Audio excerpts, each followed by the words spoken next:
पिता पुत्र एवं नाम रे आमेन। आपण समस्त को जय जीशु। आमे प्रार्थना करिबा।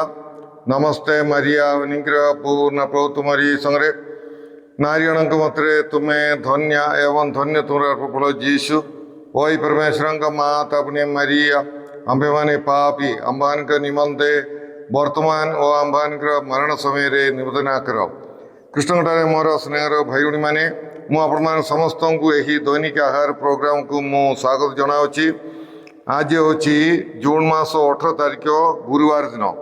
आज सुसमाचार मातिलियो सुसमाचार 6 अध्याय 7 रु 15 पद पर्यंत आम ध्यान करवा। प्रार्थना करने बेले विजाति मान भली गुड़ाए अनर्थ कथा कह ना, कारण से मने करती जे गुड़ाए कथा कहले प्रार्थना शुना जाए, किंतु सेमानंक परि हुआ नहीं, कारण तुम्हें मागिवा पूर्वर तुमर कौन आवश्यक आमर पिता ताहा जानती। अतएव तुम्हें यहीपरि प्रार्थना कर। हे आंबमान स्वर्गस्थ पिता, तुम्हार नाम पूजित हेउ, तुमर राज्य आसु, जयपरि स्वर्गरे सहीपरि मूर्तिरे तुमरी इच्छा पूर्ण हेउ। आज आंबमान को आमर दैनिक आहार दियो। आंबे माने जयपरि निजर अपराधी को क्षमा करू, तुम्हें सहीपरि आमर अपराध क्षमा कर।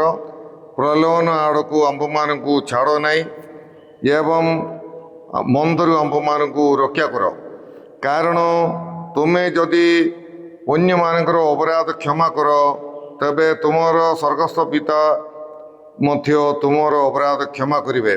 किंतु तुम्हें जदि सेमानकर अपराध क्षमा कर नाही, तबे तुमर पिता मध्य तुमर अपराध क्षमा करिवे नाही।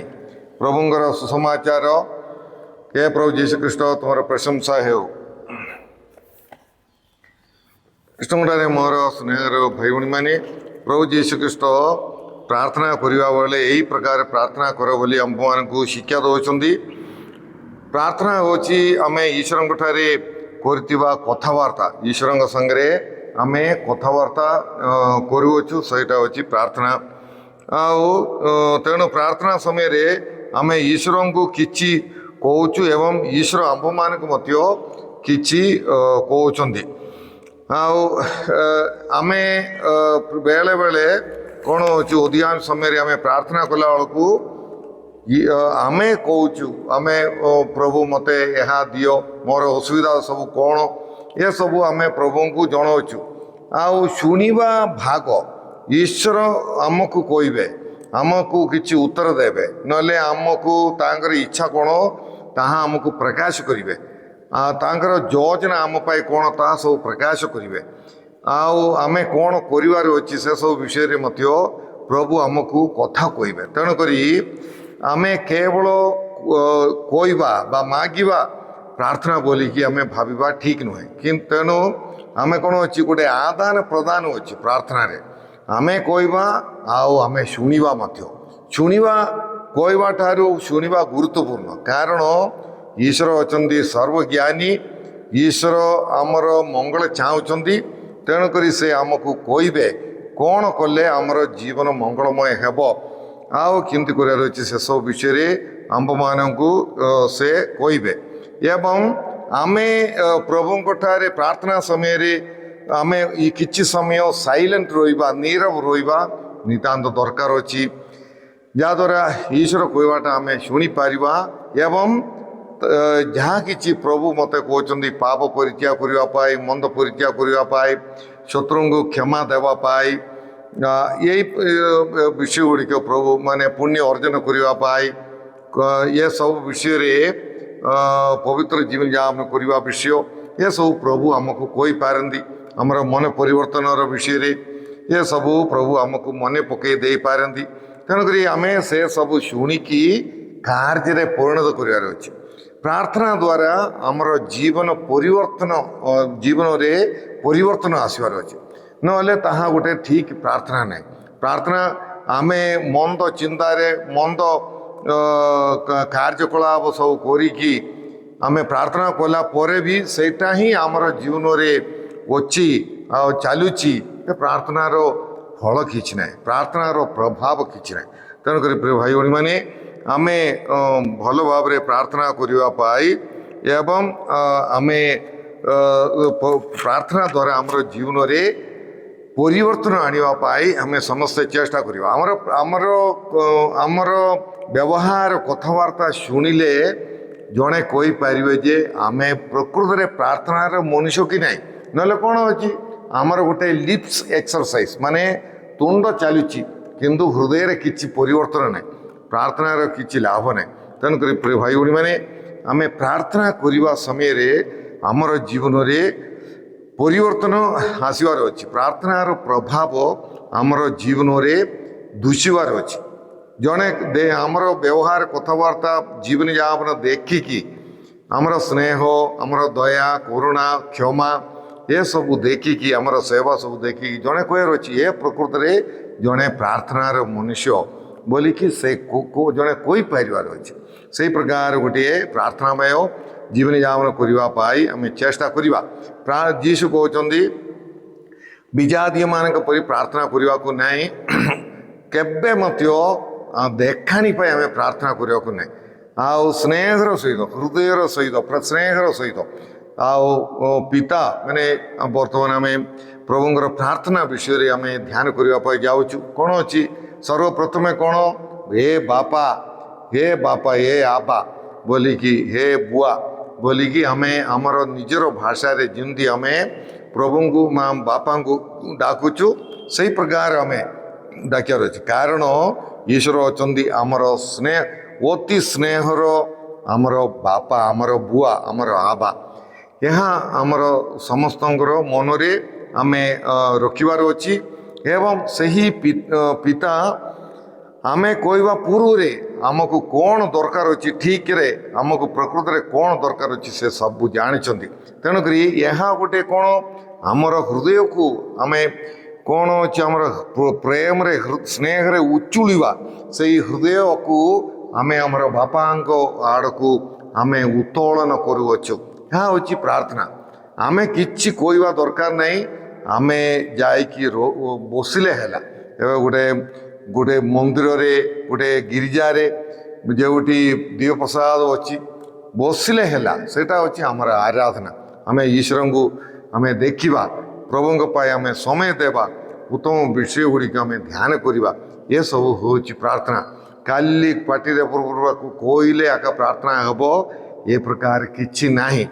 ତେଣୁକରି ପ୍ରିୟ ଭାଇ ଭଉଣୀମାନେ ସେଇ ପ୍ରକାର ଗୋଟେ ପ୍ରକୃତ ଜୀବନକୁ ଅଦଳ ବଦଳ କରିଥିବା, ମନ୍ଦକୁ ଅଦଳ ବଦଳ କରିପାରିଥିବା ଗୋଟିଏ ପ୍ରାର୍ଥନା ଆମର ଜୀବନରେ କରିବା ପାଇଁ ଆମେ ଚେଷ୍ଟା କରିବା। ଆଉ ଇଏ ଆମମାନଙ୍କର ସ୍ୱର୍ଗସ୍ଥ ପିତା, ଏହା ହେଉଛି ଗୋଟିଏ ପ୍ରାର୍ଥନାର ଉତ୍ତମ ନମୁନା, କିପରି ଆମେ ପ୍ରାର୍ଥନା କରିବାର ଅଛି। ଦ୍ୱିତୀୟ ବିଷୟ ହେଉଛି ବାଇବଲର ସବୁ ବିଷୟ, ବା ଈଶ୍ୱର କିଏ, ଈଶ୍ୱର କ'ଣ କରନ୍ତି, ଈଶ୍ୱର କ'ଣ ଚାହୁଁଛନ୍ତି, ବାଇବଲର ସାରାଂଶ ମଧ୍ୟ ଏହି ପ୍ରଭୁଙ୍କର ପ୍ରାର୍ଥନାରେ ଆମେ ଦେଖିପାରିବା। ଈଶ୍ୱର ଅଛନ୍ତି ଆମର ସ୍ନେହମୟ ପିତା। ଆଉ ଏହା ଆମେ ସମସ୍ତେ ଆମେ ମନେ ରଖିବାର ଅଛି। ଆମର ସ୍ୱର୍ଗରେ ଥିବା ଆମର ବାପାଙ୍କ ଠାରେ ଆମେ କଥାବାର୍ତ୍ତା କରୁଛୁ, ଏହା ହେଉଛି ଆମର ପ୍ରାର୍ଥନା। ଆଉ ଏହି ପ୍ରାର୍ଥନା ଗୋଟିଏ ଗଭୀର ସମ୍ପର୍କର ବିଷୟ ମଧ୍ୟ। ସମ୍ପର୍କ, ଈଶ୍ୱରଙ୍କ ଠାରେ ସମ୍ପର୍କ ନଥାଏ କି ଆମେ ପ୍ରାର୍ଥନା କରିପାରିବା ନାହିଁ, ଏବଂ ଆଉ ସେ ପ୍ରାର୍ଥନା ଠିକ୍ ନଥିବ, ପାପରେ ପୂରିତ। ଆଉ ଯାଇକି ବାପା ବାପା ଡାକିବା ମିନିଂଲେସ୍, ଏଇଟା ଅର୍ଥଶୂନ୍ୟ।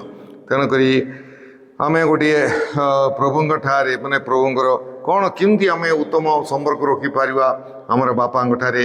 ଆମର ବାପାଙ୍କର କଥା ମାନିକି, ଆଜ୍ଞା ପାଳନ କରି ଆମେ ଆମର ବାପାଙ୍କ ଠାରେ ଉତ୍ତମ ସମ୍ପର୍କ ଆମେ ରଖିପାରିବା। ସେହିପରି ଆମର ପ୍ରତିବାସୀଙ୍କୁ ପ୍ରେମ କରି ଆମେ ଆମର ଈଶ୍ୱରଙ୍କ ଠାରେ ମଧ୍ୟ ଉତ୍ତମ ସମ୍ପର୍କ ରଖିପାରିବା। ସେ ହେଉଛନ୍ତି ଜଣେ ଉତ୍ତମ ବାପା। ଆଉ ସେ ଗୋଟେ ସିଦ୍ଧ, ମାନେ କ'ଣ ଅଛି, ପରଫେକ୍ଟ, ପୁରାପୁରି ସିଦ୍ଧ। ସେ ଏସବୁ ଆମେ ମନେ ରଖିବା। ଆଉ ସେ ଯାହା ଇଚ୍ଛା ତାହା ମଧ୍ୟ ସେ କରିପାରିବେ, ଯାହା ଆମ ପାଇଁ ଯାହା ଇଚ୍ଛା ମଧ୍ୟ ଆମ ପାଇଁ କରିବେ। ଆଉ ଈଶ୍ୱର ଆମକୁ ଯାକୋବଙ୍କର ପତ୍ର 1 ଅଧ୍ୟାୟ 17 ପଦରେ କୁହାଯାଇଛି ଯେ ସେ ସବୁ କିଛି ଦାନ ଈଶ୍ୱରଙ୍କ ଠାରୁ ଆସେ। ତେଣୁକରି ଈଶ୍ୱର ଆମକୁ ପୁରସ୍କାର ଦେବା ପାଇଁ ପ୍ରସ୍ତୁତ ଅଛନ୍ତି। ଆମକୁ ସବୁ କିଛି ସେ ଦେବା ପାଇଁ ପାରମ୍ୟ ସେ ପାରମ୍ୟ ମଧ୍ୟ ତା ସେ ହି ଇଜ୍ ଏବୁଲ୍ ଏସବୁ ମାନେ ଆମେ ସାରା ଜଗତ ପାଇଁ ମଧ୍ୟ ପ୍ରାର୍ଥନା କରିବାର ଗୋଟିଏ କର୍ତ୍ତବ୍ୟ ଆମର ଅଛି। ଆଉ ଏଇଠି ଆମେ 7ଟା ଅନୁରୋଧ ପ୍ରଭୁଙ୍କର ପ୍ରାର୍ଥନାରେ ଆମେ 7ଟା ଅନୁରୋଧ ଆମେ ଦେଖିପାରିବା। ପ୍ରଥମ 3ଟା ଅନୁରୋଧ ତୁମର ନାମ, ତୁମର ରାଜ୍ୟ ଏବଂ ତୁମର ଇଚ୍ଛା। এই ବିଷୟରେ ଆମେ 3ଟି ଅନୁରୋଧରେ ଆମେ ଦେଖିପାରିବା। ତେଣୁ ପ୍ରାର୍ଥନା ଈଶ୍ୱରଙ୍କ ଠାରୁ ଆରମ୍ଭ ହେଉଛି। ଆମମାନଙ୍କର ସ୍ୱର୍ଗସ୍ଥ ପିତାଙ୍କ ଠାରୁ ଆରମ୍ଭ ହେଉଛି। ତୁମର ନାମ, ତୁମର ରାଜ୍ୟ, ତୁମର ଇଚ୍ଛା। ତେଣୁକରି ଈଶ୍ୱରଙ୍କ ଠାରୁ ସବୁ ପ୍ରାର୍ଥନା ଆରମ୍ଭ ହେବାର ଅଛି। କିନ୍ତୁ ଆମେ ସାଧାରଣ କ'ଣ କରୁଅଛୁ? ମୋତେ ପରୀକ୍ଷାରେ ପାସ୍ ହେବା ପାଇଁ ପାସ୍ କରାଅ, ମୋତେ ଚାକିରି ଦିଅ, ମୋତେ ଖାଇବାକୁ ଦିଅ, ଏମିତି ସବୁ ଆମଠାରୁ ଆଗ ଆମର ପ୍ରାର୍ଥନା ଆରମ୍ଭ ହୋଇଯାଉଛି। ଆମର ସମସ୍ୟା ଦୂର କର, ଆମର ଅଭାବ ଦୂର କର, ଏମିତି ସବୁ। କିନ୍ତୁ ଯୀଶୁ ଆମମାନଙ୍କୁ ସେଇ ପ୍ରକାର ଶିଖେଇ ନାହାନ୍ତି। ଈଶ୍ୱରଙ୍କ ଠାରୁ ପ୍ରାର୍ଥନା ଆରମ୍ଭ ହେବାର ଅଛି।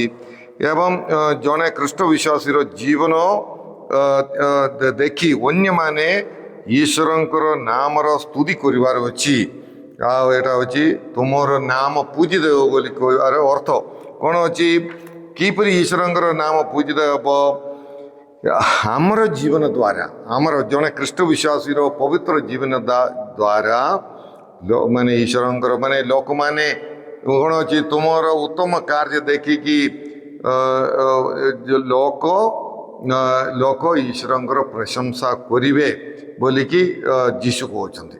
ତେଣୁକରି ସେ ଈଶ୍ୱର ଗୌରବାନ୍ୱିତ ହେବେ, ଈଶ୍ୱରଙ୍କୁ ଗୌରବାନ୍ୱିତ କରିବେ ବୋଲିକି କୁହାଯାଉଛି। ତେଣୁକରି ତୁମର ନାମ ପୂଜିତ କେମିତି ହେବ? ଈଶ୍ୱରଙ୍କର ନାମ ପୂଜିତ ଆମର ଉତ୍ତମ ଜୀବନଯାପନ ଦ୍ୱାରା। ସେହିପରି ଈଶ୍ୱରଙ୍କର ରାଜ୍ୟ ଆସୁ। କ'ଣ ଅଛି? ଈଶ୍ୱରଙ୍କର ଶାସନ, ଈଶ୍ୱରଙ୍କର ରାଜ୍ୟ ବୋଲି ଈଶ୍ୱରଙ୍କର ଶାସନ। ଆଉ ସେହି ରାଜା, ଆଉ ସେ ରାଜ୍ୟ ଏକତାର, ଶାନ୍ତିର, ନୀତିର, ସ୍ନେହ ପ୍ରେମର ରାଜ୍ୟ। ହେଲେ ଏ ରାଜ୍ୟ ଆଣିବା ପାଇଁ ଆମେ ଚେଷ୍ଟା କରିବାର ଅଛି। ଆମେ ଯଦି ଅଶାନ୍ତି କରିବା, ଗଣ୍ଡଗୋଳରେ ବର୍ତ୍ତି ହେଇକି ରହିବା, ସେଇ ଈଶ୍ୱରଙ୍କର ରାଜ୍ୟ କୁଆଡ଼େ ଆସିବ? ତେଣୁକରି ଈଶ୍ୱରଙ୍କର ରାଜ୍ୟ ଏହି ଜଗତକୁ ଆଣିବା ପାଇଁ ଆମର ମଧ୍ୟ ଆସିଛି। ତାର ପୂର୍ଣ୍ଣତାକୁ ନେବାର କର୍ତ୍ତବ୍ୟ ମଧ୍ୟ ଆମ୍ଭମାନଙ୍କର ଅଛି। ସେଥିରେ ସହଜ ମାନେ ଈଶ୍ୱରଙ୍କର ରାଜ୍ୟର ସଦସ୍ୟ ହିସାବରେ ଆମେ ସମସ୍ତେ ସଦସ୍ୟ। ଆଉ ସେଇ ସଦସ୍ୟ ହିସାବରେ ଆମେ ଜୀବନଯାପନ କରିବାର ଅଛି। ଆଉ ଯେପରି ସ୍ୱର୍ଗରେ ସେପରି ମର୍ତ୍ତ୍ୟରେ ତୁମର ଇଚ୍ଛା ପୂର୍ଣ୍ଣ ହେଉ। ଆଉ କ'ଣ ଅଛି? ପିତା ପରମେଶ୍ୱରଙ୍କ ଠାରେ ବିଶ୍ୱାସ କରି ତାଙ୍କର ଇଚ୍ଛାକୁ ନିଜକୁ ସମର୍ପଣ କରିବା। ନାଇଁକି ସେ ତୁମର ଇଚ୍ଛା ପୂର୍ଣ୍ଣ ହେଉ ବୋଲିକି ତାଙ୍କଠାରେ ଆମେ ସମର୍ପଣ କରିବା। ଗୋଟିଏ ମାନେ ଈଶ୍ୱରଙ୍କର ଇଚ୍ଛା ସବୁବେଳେ ଆମେ ପୂର୍ଣ୍ଣ କରିବା। ଗୋଟିଏ ପିଲା ବାପାଙ୍କର ହାତ ଧରିକି ସେ ବାପା ଯେଉଁଠି ଇଚ୍ଛା ସେଇଠିକୁ ନେଇ ଯାଉଛନ୍ତି, ସେଇ ପ୍ରକାର ଆମେ ଈଶ୍ୱରଙ୍କର ଇଚ୍ଛା ଅନୁସାରେ ଆମେ ଜୀବନଯାପନ କରିବାର ଅଛି। କାରଣ ଆମେ ସମସ୍ତେ ଈଶ୍ୱରଙ୍କର ସନ୍ତାନ, ଆଉ ଆମର ଲକ୍ଷ୍ୟରେ ସେ ପହଞ୍ଚାଇବେ। ତେଣୁକରି ଈଶ୍ୱରଙ୍କର ଇଚ୍ଛା ଅନୁସାରେ ଆମେ ଜୀବନଯାପନ କରିବା ପାଇଁ ଆମେ ଚେଷ୍ଟା କରିବା। ମୋର ଇଚ୍ଛା ନୁହେଁ, କିନ୍ତୁ ତୁମର ଇଚ୍ଛା ପୂର୍ଣ୍ଣ ହେଉ ବୋଲିକି ଆମେ ପ୍ରାର୍ଥନା କରିବା ଏବଂ ତାଙ୍କର ହାତରେ ନିଜକୁ ସମର୍ପଣ କରିବା। ସେହିପରି ଆଜି ଆମମାନଙ୍କୁ ଦୈନିକ ଆହାର ଦିଅ। ଦୈନିକ ହେଲେ କ'ଣ ଅଛି? ଆମେ ସବୁଦିନ ଈଶ୍ୱରଙ୍କ ଠାରେ ଆମେ ପ୍ରତ୍ୟେକ ଦିନ ନିର୍ଭର ରହିବାର ଅଛି। ଗୋଟେ ମାସର ଖାଦ୍ୟ ମୋତେ ଦିଅ ବୋଲିକି ଯୀଶୁ ଶିଖାଇ ନାହାନ୍ତି। ସବୁଦିନ ଆମେ ଈଶ୍ୱରଙ୍କ ଠାରେ ନିର୍ଭର ରହିବାର ଅଛି, ପ୍ରାର୍ଥନା କରିବାର ଅଛି। ସେହିପରି ଆମେ ସବୁବେଳେ ଈଶ୍ୱରଙ୍କ ଠାରେ ଆମେ ଧନ୍ୟବାଦ, ସ୍ତୁତି, ପ୍ରଶଂସାର ଗୋଟିଏ ଜୀବନଯାପନ ଆମେ କରିବାର ଅଛି। ସେହିପରି ଆମେ ଆମର ଅପରାଧୀମାନଙ୍କର ପାପ କ୍ଷମା କରିବାର ଅଛି। ଆଉ ତାହେଲେ ପ୍ରଭୁ ଆମର ପାପ କ୍ଷମା କରିବେ। ତେଣୁ ଆମର ଅପରାଧୀମାନଙ୍କର ପାପ ଆମେ କ୍ଷମା କରିବା, ଯାହାଦ୍ୱାରା ପ୍ରଭୁ ଆମର ପାପ କ୍ଷମା କରି ଆମ୍ଭମାନଙ୍କୁ ଅନୁଗ୍ରହ ପ୍ରଦାନ କରିବେ। ଆଉ ପ୍ରଭୁ 2 ଥର କହନ୍ତି, ଯଦି ତୁମେ ତୁମର ଅପରାଧୀଙ୍କୁ କ୍ଷମା କରିବ ନାହିଁ, ताहले तुमर पाप मध्य क्षमा हेबने गोटे रिमाइंडिंग आउ तो मन पकईदेला परी से प्रभु कहते। तेणु प्रिय भाई भाई मैंने आमे आमे आमर अपराधी मान को क्षमा करवा जहाद्वारा प्रभु आमर पाप मध्य क्षमा कर आम को आशीर्वाद देवे आमर प्रार्थना श्रवण करेंगे। प्रभु कहते तुम बलि उत्सर्ग करने पूर्व तुम्हें तुमर प्रतिवासी को क्षमा दियो शत्रु को क्षमा दियो। प्रलोभन आड़ को आंब मान को चलाव ना माने प्रलोभन सर्व प्रकार प्रलोभन आंब मान को मंदरू आंब मान को रोक्या कर नहीं जैसे आमे आमे बेले बेले कौन अच्छी आमे अक्षम आमे पारू ना प्रलोभन को फाइटिंग करने तेणुक प्रभु बापा मत शक्ति दियो पिशाचर फांदर सबू आंब मान को रोक्या कर बोलिकी आमे यही प्रभु प्रार्थना रे आमे कहूँ यहाँ मन जोगरे आमे प्रार्थना करिबा मन जोगरे आमे प्रार्थना करने चेष्टा करवा बेसी किसी लंबा केते घर गुड़िक बहुत गुड़े प्रार्थना किसी मनोजोग ना कि ना तेणुक आमे केवल गोटे छोट अल्प प्रार्थना कले मत मन जोगरे भक्तिर सहित विश्वासर सहित कर ईश्वर अनुग्रह आशीर्वाद पाइबा चेष्टा करिया। आमे प्रार्थना करिवा। हे प्रभु परमेश्वर आज यही सुसमाचार पाई आमे तुमको धन्यवाद देवछु। हे प्रभु आमे प्रार्थना करने समय विजाति मान परी गुड़ाए कथा न कह तुम्हें आम मान को कहीअछ। हे प्रभु मन जोगर सहित भक्तिर सहित विश्वासर सहित प्रार्थना करी तुमर अनुग्रह आशीर्वाद पाइबा आम मान को साहाय्य कर। शत्रु मान को क्षमा दे तुमर क्षमा आमर जीवन में प्राप्त करने आम मान को साहाय्य कर। हे प्रभु ये प्रोग्राम देखुवा आम समस्त को माने समस्त को तुम्हें यही प्रार्थना अनुसार जीवन यापन करने शत्रु को क्षमा देवाई प्रार्थना में जीवन यापन करने से को तुम्हें साहाय्य कर। ये सब प्रार्थना आम करुचु तुम जीशु कृष्ण मध्यस्थाय आमेन। सर्वशक्तिमान परमेश्वर पिता और पुत्र एवं पवित्रात्मा आपण मान समस्त आशीर्वाद प्रदान करंतु आमेन। आपण मान समस्त जय जीशु।